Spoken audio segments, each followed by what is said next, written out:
해병, 무적 해병, 한 번 해병이면 영원한 해병 등등의 아주 이거 좋은 이름을 가지고 있는데 요새 만든 게 작지만 강한 해병이라고 해요. 여러분 이 구호에 대해서 어떻게 생각하십니까? 작지만 강한 해병. 요게 강서구 의식입니다. 그리고 작지만 강한 해병. 이 말이 되는 것 같지만 이게 군인이 절대 이런 구호를 쓰면 안 됩니다. 작지만 강한 해병. 작지만 하면은 겸손하게 보이죠. 그 다음에 강하다. 군인이 겸손하면 지는 거 아닙니까? 작아도 강하다고, 작아도 크다고 해야지 왜 작지도 않는 해병대가 작다고 합니까? 통계를 뽑아보니까 해병대가 작지 않아요. 우리나라 해병대가 세계에서 4번째입니다. 경력수로.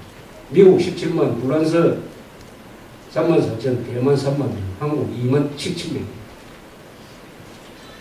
왜 이런 강한 군인 집단이 왜 작지만 강한 이런 표현을 쓰느냐.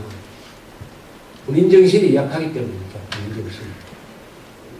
작지만 강한 게 아니죠. 해병대가 27,000명이면 세계 최강의 해병대 중에 하나인데 또 우리가 6.25 때 얼마나 잘 싸웠어요. 해병대라고.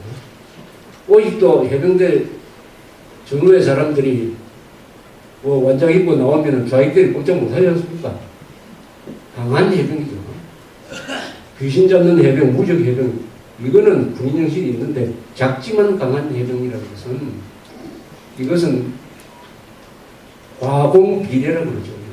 과공비례. 너무 공손해가지고 예의가 없다는 거 있지 않습니까?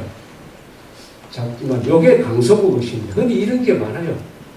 우리나라 이 공직자 사회나 이런 데서 스스로 움츠러들려는 생각이 있습니다. 스스로 움츠러들려. 아니 스스로 가슴을 펴야 될 텐데 움츠러들 필요 없이 강한 존재가 작지만이라고 이름을 왜 붙였냐 이게요. 당당하게 나가야지. 당당하게. 이런 경향이 한국 사회에 많아요. 그 중에 하나가 이런 게 있어요. 강무순 국회의원이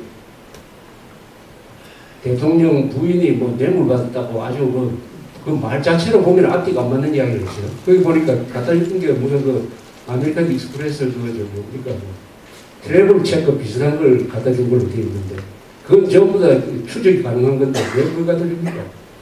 그래서 그 말 자체로도 완전한 거짓말이 확실한데 그걸 국회에서 하니까 면책특권이라는 게 있어요. 국회에서 발언하는 것은 경사처리를 못할 수 없다. 여기에 숨어가지고 그런 비겁한 짓을 하고 아무리 증거도 제출하지 못하고 있습니다. 그렇게 한 발언을 한 거는 아마 다른 그렇게 선제 공격을 해가지고 그 다음에 자기를 다른 혐의로 수사를 하면은 이게 정치 보복이라고 이렇게 이야기하려고 그런 수작을 한 겁니다.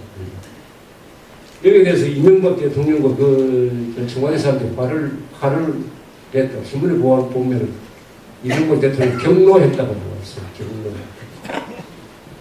뭐 경로 할만하죠, 사실. 할만합니다. 그런데 이렇게 또 균형 감각이 또 발동합니다. 아니 대한민국이 욕을 먹을 때는 왜 경로하고 경로하지 않다가 자기 부인 욕 먹을 때는 경로하고. 아니 대한민국이 멱살 잡히고 끌려가고 천안함 사태로 46명이 죽고 광우병 사태 때 공권력이 무너지고 이럴 때는 화를 안 내고 좌익들한테 영화받은 사람이 자기 부인 욕먹으니까 경로했다.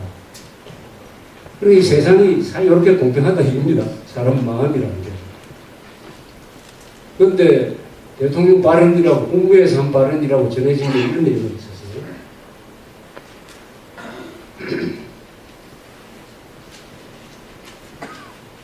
이명박 대통령이 국무회에서 이렇게 이야기했습니다. 국회의원이 정치적 목적을 달성하기 위하여 면책 특권을 이용해 아니면 말고식의 무책임한 발언을 하는 것은 더 이상 용납돼서는 안 된다. 군사 독재 시절에는 정치적 탄압으로 발언을 자유롭게 할 수 없어 보호를 받기 위해 부득이하게 국회에서 발언을 해야 했지만 민주화된 지금은 그런 식으로 하면 국민에게 큰 피해만 줄 뿐이다. 이렇게 얘기했어요. 군사 독재 시절이라는 말을 썼습니다. 현직 대통령은 말을 굉장히 조심해야 되죠. 군사 독재 정권 시절이라고 하면은 여러분 우리가 60몇 년 동안 사시면서 군사 독재 정권 시절이 언제 있었습니까? 언제 있었습니까? 군사 독재. 군사 독재의 정의가 뭐냐 이렇습니다. 현직 남미처럼 현직 총사령관이 대통령이 되든지 수상이 됩니다. 현직입니다. 현직. 그리고 개혁장을 그냥 붙이고 출근을 합니다. 국회는 있든지 없든지 있더라도 기능정지입니다. 언론 자유 없어요. 거의 계엄령 통치입니다. 장관들은 거의 다 현역군입니다. 이런 시절이 우리나라에도 있긴 있었습니다. 언제 있었습니까? 5.16 나고 나서죠. 5.16 나고 나서 1961년 5월 16일부터 민정이양이 되는 1963년 12월까지 군정이었어요. 근데 그때는 국회가 없었습니다. 그때 국회가 없었어요. 근데 이명박 대통령은 여기 국회가 있는 걸로 이야기를 하니까 그 시절을 이야기하는 건 아닌 것 같아요. 그럼 언제 군사 독재 정권이냐? 민정이양 한 다음에 박 대통령이 선거에서 당선됐어요. 1963년 12월에 취임을 했습니다.